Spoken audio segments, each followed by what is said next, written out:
In 1997, something happened in the American family driveway that nobody noticed at the time, and that turned out to matter more than almost anything else that happened in the American car market that decade.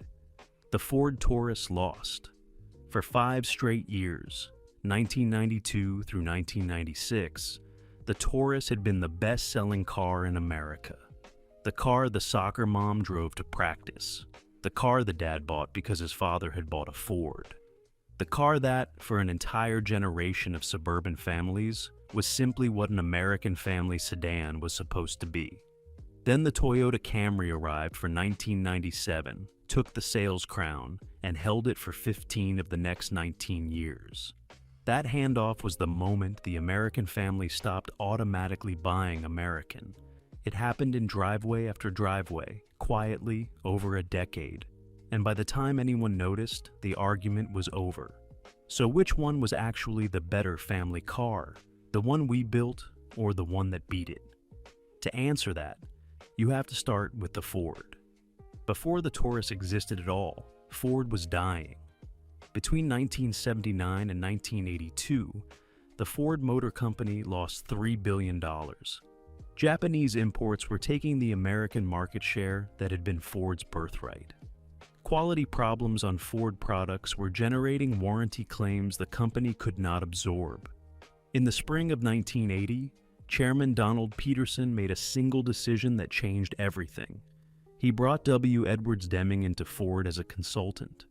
Deming was an American statistician whose work on quality control had been ignored by American manufacturers for 30 years, and adopted enthusiastically by the Japanese after the Second World War.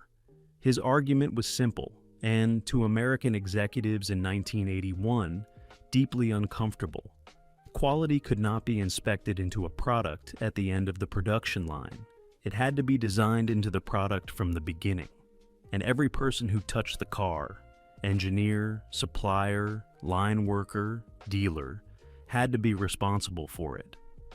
Deming had taught this philosophy to Toyota in the 1950s.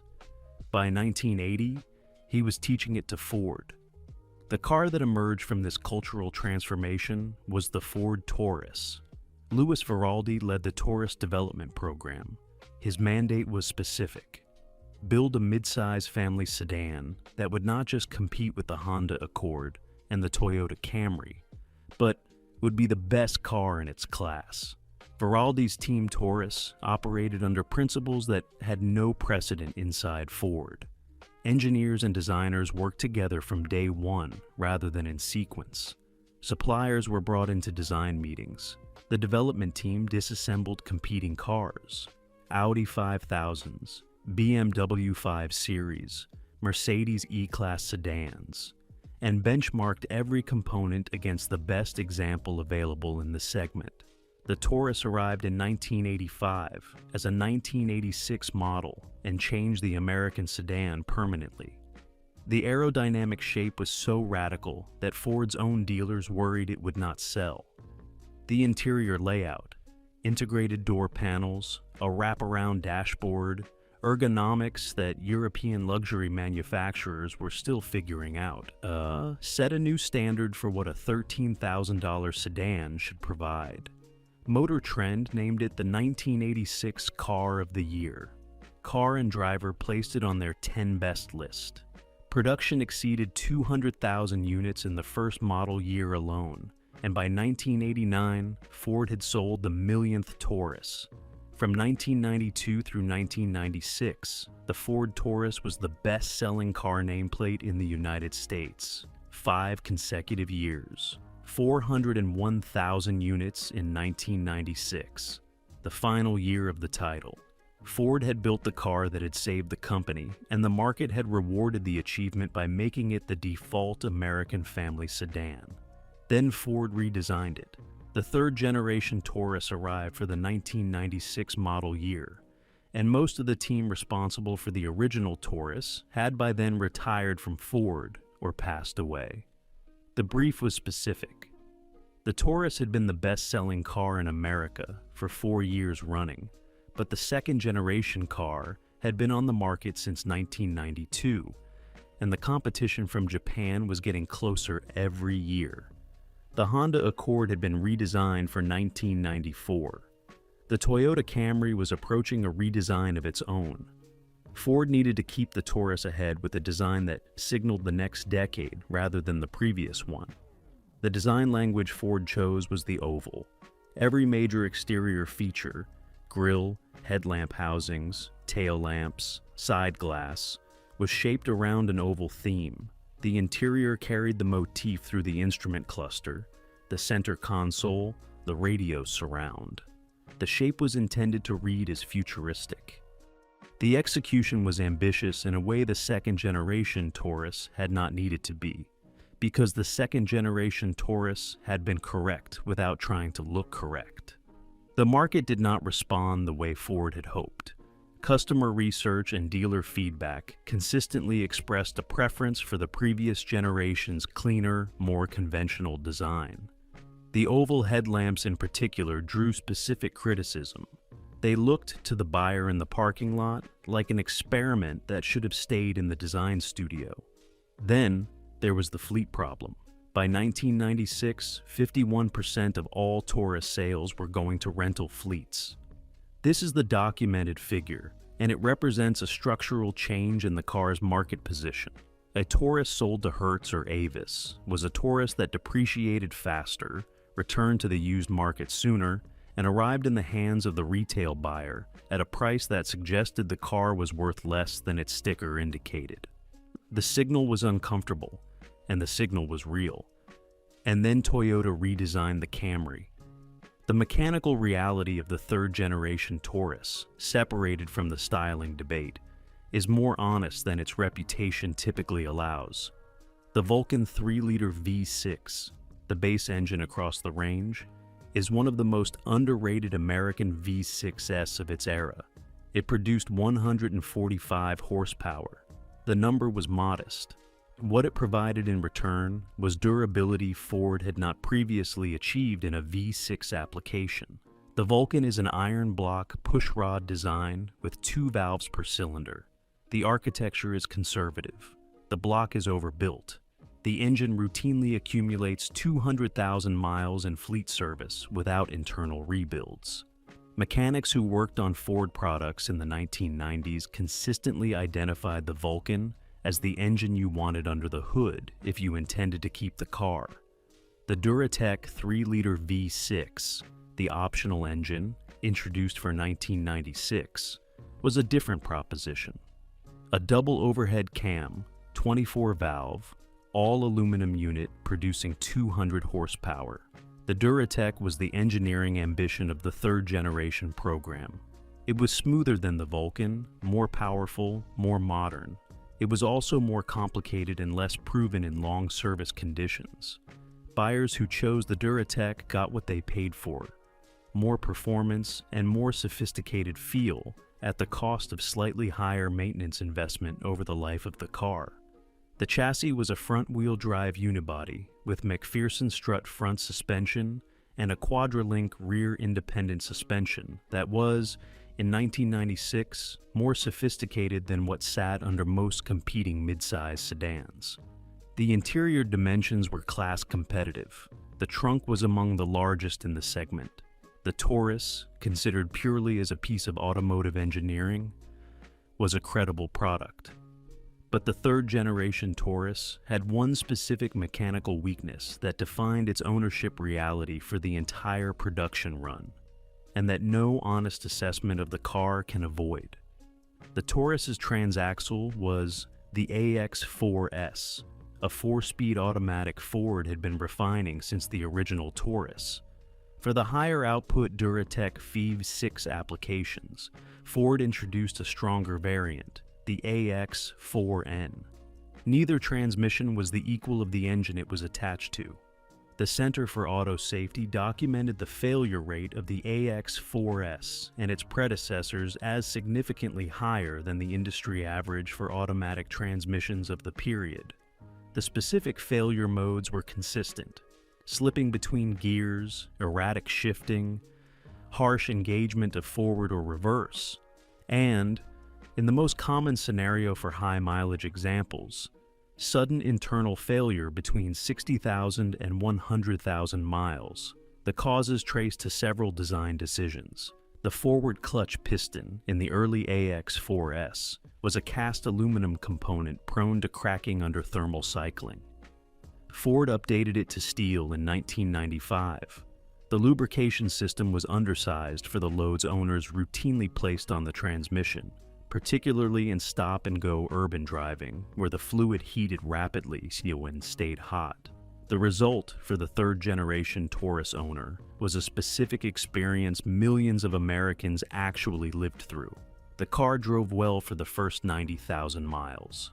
Somewhere between 90,000 and 120,000 miles, the transmission began to behave strangely. The shifts became harsh. Park-to-drive engagement started slamming rather than easing in. The overdrive light might start blinking.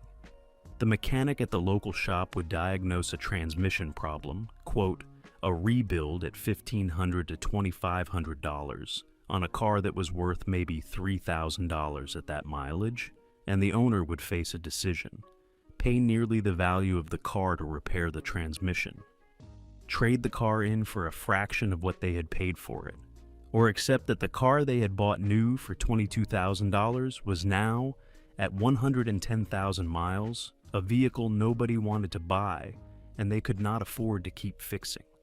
This is not the story of a bad car. The third-generation Taurus was, in most of its components, a good car. The body was solid. The engines were durable. The interior was comfortable. What did not work, at the mileage where most family sedans were just hitting their stride, was the single component the family could not drive the car without.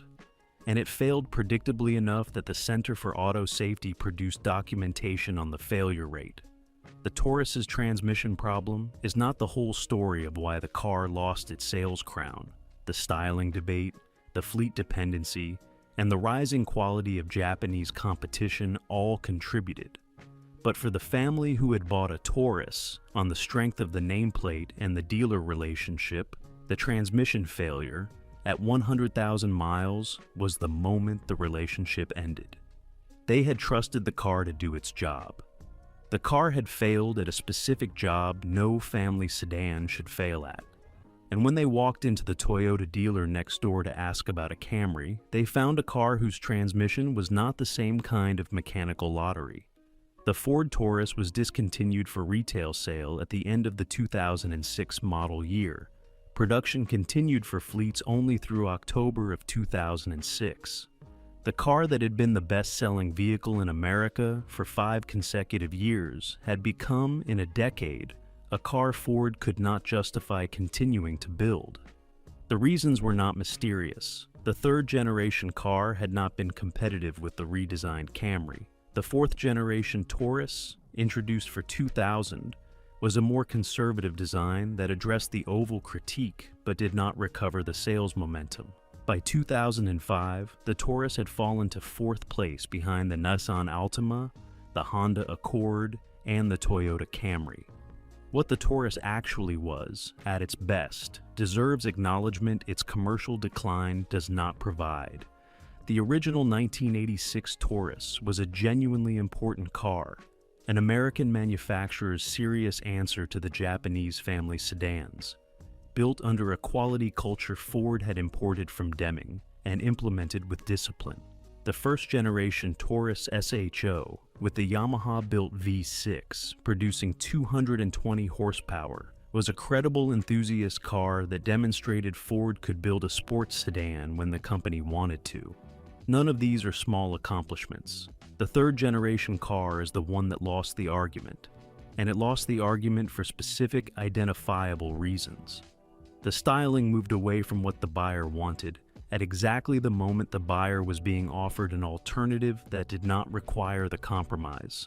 The transmission failed at the mileage where the family sedan was supposed to be most useful, and the Camry in 1997 did not have either of these problems. A clean third-generation Taurus today, the kind of car that was bought by a careful owner in 1996, maintained on schedule, and parked in a garage for most of its life. sells for between $1,500 and $4,000. The Vulcan-powered examples with documented transmission rebuilds are the safer purchases. None of them are expensive. All of them require an honest understanding of what the AX4S or AX4N is going to require of the next owner. That is the American answer. A car built with genuine intent by people who cared in a company that had spent the previous decade transforming itself. A car that was, for a specific period of time, the best-selling vehicle in America and the most credible American answer to the Japanese family sedan. And a car that lost its position because the company made specific decisions about styling and component sourcing that the market identified as mistakes. Now look across the driveway at the car that was waiting. The Toyota Camry that arrived in American showrooms in September of 1996 did not announce itself. There was no advertising campaign that became cultural shorthand. There was no oval-themed redesign that committed to a new visual identity. The Camry simply arrived, parked next to its predecessor on the dealer lot, and looked like a slightly updated version of the car the buyer had probably already seen in a neighbor's driveway. This was deliberate. The Camry's fourth generation, designated XV20 internally, was the answer to a specific question Toyota's engineers had asked themselves in 1993. What would the buyer of a 1996 Camry want from the 1997 Camry? The answer was not a redesign. The answer was a refinement. The owner of a 1993 Camry was, in most cases, happy with the car. The owner of a 1996 Camry was happier still. The Camry's customers were not asking Toyota to reinvent the model. They were asking Toyota to keep doing what it was doing. So, Toyota kept doing what it was doing. The XV20 Camry arrived at a base price of $16,818 for the most affordable trim, actually lower than the previous generation, a price reduction achieved through a stripped-down CE trim level with manual windows, no air conditioning, and minimal equipment. The point of the CE was not that anyone would actually buy one. The point was that the Camry now started at a price below $17,000, which placed it in the same advertised range as the Taurus and the Accord. The well-equipped LE and XLE trims, which most retail buyers actually purchased, sat at price points the buyer recognized from the previous generation. The car sold 397,156 units in the United States in 1997. The Camry had taken the best-selling sedan crown, not by introducing a revolutionary product, but by introducing a car that did its job better than the alternatives, at a price the alternatives could not match. And then the Camry held the crown for 15 of the next 19 years. The Camry's engineering philosophy was built around a specific recognition. The American family sedan was driven by a specific kind of buyer. The buyer was not a car enthusiast. The buyer was a parent. The parent had a job, a commute, and obligations the car needed to support without becoming an obligation itself. Every decision in the XV20 Camry specification followed from that recognition. The 5 SFE 4-cylinder engine, the base unit across the range, produced 133 horsepower from 2.2 liters. The number was unimpressive. What the engine provided in return was a service life the American family sedan had not previously been able to assume. The 5 SFE is an iron block double overhead cam, 16-valve design built without exotic materials and without aggressive tuning. The internal tolerances are tight. The oil passages are generous. The timing belt, replaced on a documented service interval, was the only major maintenance item the engine required across 200,000 miles of normal service. Examples documented to 350,000 miles on original engines are common in the Camry forum communities.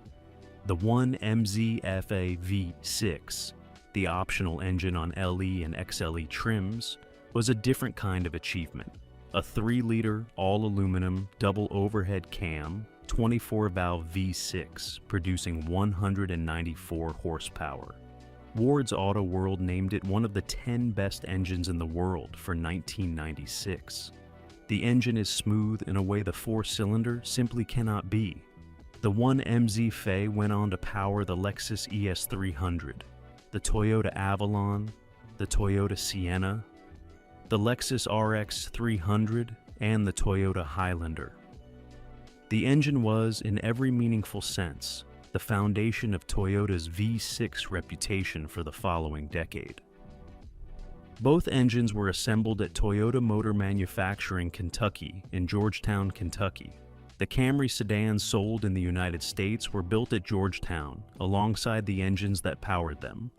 The buyer who chose a Camry in 1997 on the strength of Toyota's reliability reputation was also, materially, supporting an American manufacturing facility and an American workforce.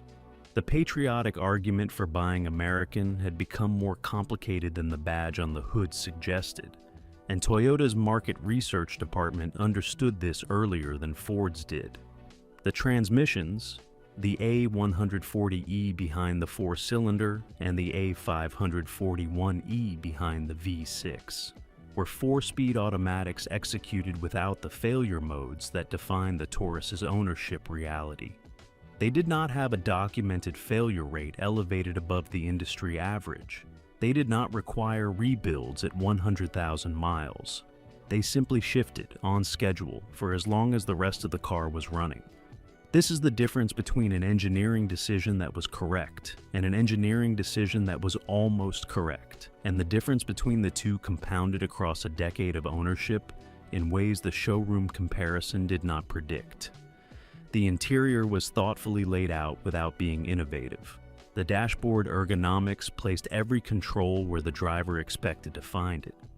Cabin noise was lower than the competition, achieved through standard sound-deadening material in the firewall and door panels rather than through dramatic acoustic engineering. The Camry's quietness was not advertised. It was simply present, and the buyer noticed it on the test drive. The structural engineering reflected Toyota's safety philosophy of the period. The Insurance Institute for Highway Safety rated the XV20 Camry good in their frontal offset crash test, the highest rating available at the time.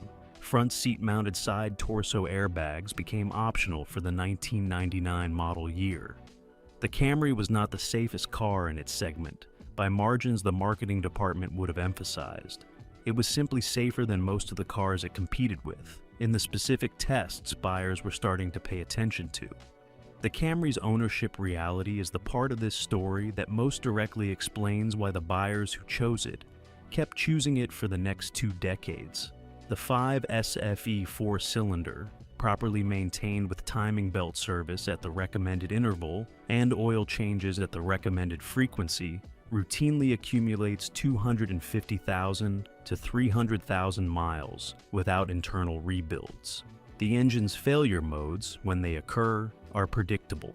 The valve cover gasket leaks at high mileages. The water pump fails between 150,000 and 200,000 miles. None of these is catastrophic.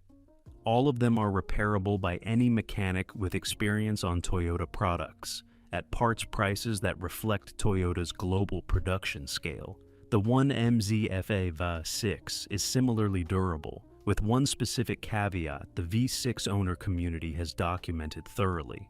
The engine, in early VVTi applications introduced in 1998, can develop a tendency toward oil consumption at high mileages. This is not a structural failure. It is the kind of maintenance reality an owner who checks the oil regularly can manage without consequence. The chassis components, bushings, ball joints, tie rods, control arm bushings, wear at rates comparable to other front-wheel drive sedans of the period, with replacement parts available through any auto parts supply chain. The brakes are conventional and unremarkable. The electrical systems are simpler than the Taurus's, with fewer of the intermittent failures that complicate ownership of high-mileage American sedans of the same period. The result is an ownership cost profile that, across the typical 15-year service life of a family sedan, runs measurably lower than the equivalent Tauruses. The gap is not enormous in any single year. It is consistent. And consistency, accumulated across 150,000 miles of family driving, produces an outcome where the Camry owner has spent thousands of dollars less than the Taurus owner on a car that did the same job for the same family. This is the Camry's argument, and it is the argument the Camry was making every day in every driveway across America from 1997 onward, not as a sales pitch, as a daily demonstrated reality.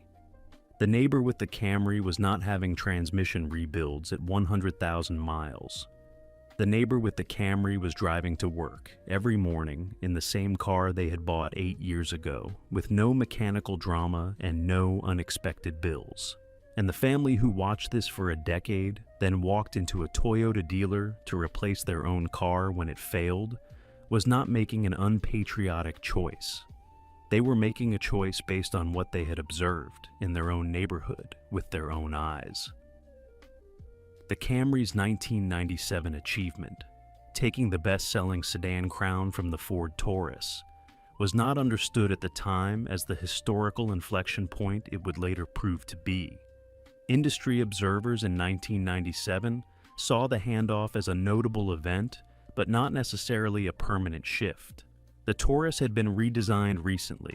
The next year's sales numbers would tell the real story. The next year told the same story. The Camry held the crown for 1998, and for 1999, and for 16 of the following 19 years. The handoff that looked like a single year's competitive result was, in retrospect, the moment the American family sedan market changed permanently. The reasons this matters are not commercial. They are demographic and cultural. The American family that had bought a Ford or a Chevrolet for 3 generations, that had treated the choice of an American car as a default rather than a decision, was, by 1997, no longer making the choice automatically. The neighbor with the Camry had been observed. The cousin with the Accord had been observed. The friend at work with the Maxima had been observed. And the pattern that emerged across the suburban American driveway was that the Japanese cars were not failing in the ways the American cars were failing. They were just running. Every morning. For a decade. For the family that depended on them. The Camry did not market itself as the alternative to the American sedan. Toyota's 1997 advertising was understated, even modest. The campaigns emphasized reliability, comfort, and value, in the same way Toyota's campaigns had emphasized those things since the 1980s. There was no signature visual moment that defined the Camry, the way the Mustang's running horse defined Ford performance. The Camry simply existed in the driveway, doing its job, and the buyers who chose it did so because the Camry's argument had been made on the road over the previous decade by every other Camry they had seen. This is the most important thing about the Camry's victory. It was not won by marketing. It was won by ownership. The Camry's reputation was not manufactured. It was earned. One owner at a time, in every climate and every commute and every soccer practice pickup that the previous generations of Camry had completed without complaint. The Ford Taurus had been built by Ford. The Toyota Camry had been built by its previous owners. And in 1997, the buyers in the American market decided the second kind of evidence was the kind they trusted most. The question that frames this comparison is not which car was more sophisticated or which car had more impressive specifications. The third-generation Taurus, considered as an engineering achievement, was a credible product. The XV20 Camry, considered as an engineering achievement, was a credible product. Neither car was a bad car. The question is, which one was actually the better family car? And the answer requires being honest about what a family car is supposed to do. A family car is not supposed to be exciting. The buyer who needs excitement does not buy a Taurus or a Camry. A family car is not supposed to be aspirational. The buyer who needs aspiration buys a Lexus or a BMW or, more likely, defers the purchase entirely and continues driving the car they already own. A family car is supposed to do one specific thing reliably. It is supposed to be ready every morning to take the family wherever the family needs to go. It is supposed to start in the cold and start in the heat. It is supposed to get the kids to school on time. It is supposed to bring everyone home from the grandparents' house at the end of Thanksgiving weekend without breaking down. It is supposed to do these things for 10 years or 15 years or however many years the family needs it to before they can afford to replace it. And it is supposed to do these things without becoming itself a source of family stress. By this standard, the standard that actually matters to the buyer of a family sedan, the Camry was the better car. The Taurus's transmission failure was not a small thing. It was the single most consequential mechanical event in the ownership of a third-generation Taurus. And it occurred at the mileage where the family needed the car most. The owner who had bought the car at 50,000 miles, used with the previous owner's transmission still in service, was driving a car statistically likely to require a major repair within the next 20,000 miles. The owner who had bought the car new in 1996 was facing the same outcome a few years later. The cost of the repair, $1,500 to $2,500 in parts and labor, represented a significant fraction of the car's remaining value at the mileage where the failure typically occurred. The Camry's owner, in the same scenario, was driving a car whose transmission was simply not on the list of things to worry about. The four-cylinder kept running. The V6 kept running. The transmission kept shifting. The car continued to do its job every morning with no specific mechanical event on the horizon the family needed to budget for.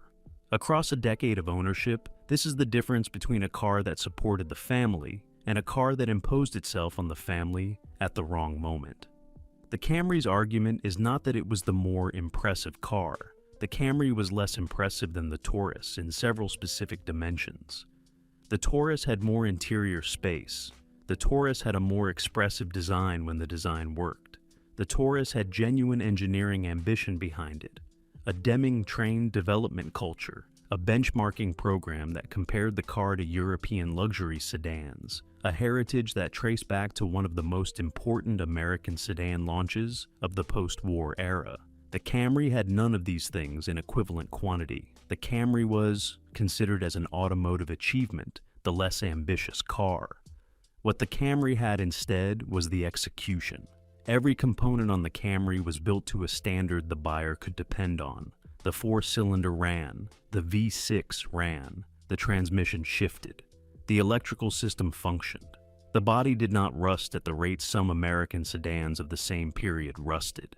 The interior did not develop the squeaks and rattles the Taurus interior developed at 150,000 miles. The Camry's argument was not that any individual component was extraordinary. The argument was that every component was reliable, in service, across the entire life of the car. This is the Camry's victory, and it is the victory the American family sedan market handed to Toyota in 1997 and never took back. The buyers were not voting against American manufacturing. They were not voting against Ford. They were voting for a specific kind of automotive experience the Camry was providing more consistently than the Taurus could. The vote was cast every morning, in every driveway, when the Camry started without drama and the Taurus made its first warning sounds. By 1997, enough votes had been cast that the Camry took the title. By 2001, the title was no longer in contention. This does not diminish what the Taurus was. The Ford Taurus saved the company that built it. The original 1986 Taurus is one of the most important American cars of the post-war era. The development culture that produced it was a genuine cultural achievement Ford should be proud of. The third-generation Taurus is the chapter where that cultural achievement ran into the cost-cutting decisions and styling choices that brought the streak to an end. The Camry won because the Camry kept doing, year after year, the thing it had been doing the year before. No reinvention, no oval-themed redesign, no transmission that failed at 100,000 miles. Just the slow accumulation of trust in driveway after driveway across every suburb in America, until the buyers decided the slow accumulation of trust was worth more than the patriotic instinct to buy American. This is the lesson no American manufacturer fully absorbed in time to respond to it. The Honda Accord understood it. The Toyota Camry understood it. The Nissan Maxima understood it. The Ford Taurus, the Chevrolet Malibu, the Chrysler Cirrus, and every other American midsize sedan that competed in this segment between 1995 and 2005 did not understand it consistently enough to recover the position the Camry was steadily taking from them. The Camry did not announce its victory. The Camry simply continued every morning to be the car the buyer could count on. Two family sedans from the same decade, both four-door, both V6 optional, both built for the suburban American driveway. Different outcomes. The Taurus was built by a company trying to prove something, that American manufacturing could produce a car as good as the Japanese ones, that the Deming quality culture could be implemented in a domestic factory. The car succeeded at that argument for 5 consecutive years. The car failed at that argument in 1997 for specific reasons that the third-generation styling and the AX4S transmission can be honestly identified as the cause of. The Camry was built by a company that had no need to prove anything. Toyota had been refining the Camry since 1983. By the time the XV20 arrived, the company knew exactly what its buyer wanted and exactly which components needed to function exactly which way to keep the buyer satisfied across a decade of ownership. The Camry was not a statement. The Camry was a continuation. And the continuation, by 1997, had become the most successful continuation in the history of the American midsize sedan. Both cars are available today, used for between $2,000 and $6,000, depending on condition and mileage. The Taurus buyer is acquiring a car that requires a clear understanding of the transmission's failure history. The Camry buyer is acquiring a car that does not require an equivalent understanding because the equivalent failure history does not exist. Both cars will provide reliable family transportation if maintained correctly. The Camry will provide it with less drama. The honest answer is the answer the market gave in 1997 and confirmed in every year that followed. The Camry was the better family car. Not because the Taurus was a bad car, because the Camry was the better car at the one job family sedans actually have to do. And the families who chose the Camry, then and now, made the choice that their daily life rewarded. The Ford Taurus is the car that built modern Ford. The Toyota Camry is the car that built modern Toyota. Both of those achievements are real. Both of those cars deserve respect. The argument between them is over. The Camry won. And the families who still drive their 1998 Camrys to work every morning, on the original engine, with the original transmission, are the proof that the win was earned. Now, click on this next video if you want to see what happened when Japan turned the same engineering obsession on itself. Two Japanese luxury icons from the same bubble era, same philosophy, completely different fates. The Lexus SC300 versus the Acura Legend. Which Japanese luxury icon actually got it right? It is right there on your screen.